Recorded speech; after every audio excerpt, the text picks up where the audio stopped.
आज की कहानी का शीर्षक है नन्हा मूसा।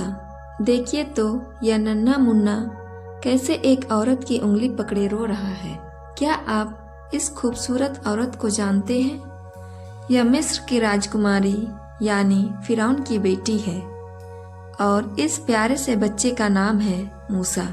मगर यह इतना रो क्यों रहा है? आपको याद होगा कि फिरौन ने सारे इजरायली लड़कों को मार डालने का हुक्म दिया था।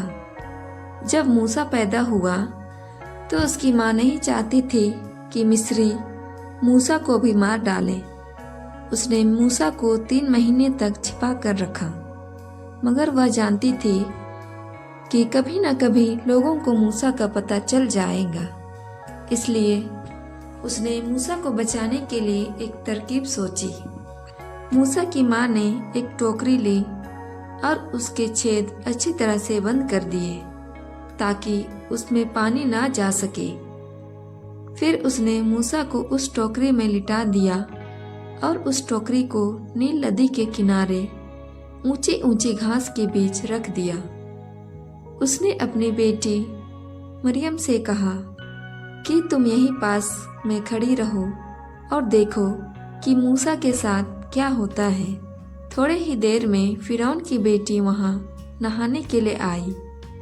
अचानक उसकी नजर घास के बीच रखी उस टोकरी पर पड़ी। उसने अपनी एक दासी को बुलाकर कहा, उस टोकरी को यहाँ ले आओ। दासी टोकरी को राजकुमारी के पास लाई। जब राजकुमारी ने टोकरी खोली तो देखा कि उसमें एक सुंदर सा बच्चा है। वह बच्चा बहुत रो रहा था। यह देखकर राजकुमारी को उस पर बड़ा तरस आया। वह नहीं चाहती थी कि उस बच्चे को मार डाला जाए। तभी मरियम उसके सामने आई। मरियम ने राजकुमारी से पूछा, क्या मैं इस बच्चे की देखभाल करने के लिए किसी इस्राएली स्त्री को बुला लाऊं?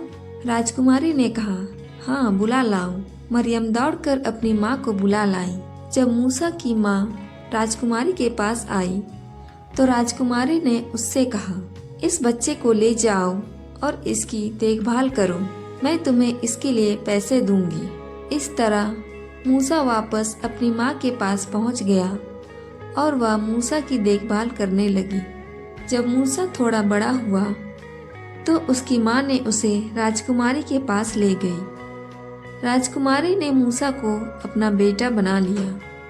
इसके बाद से मूसा फिरौन के घर में रहने लगा।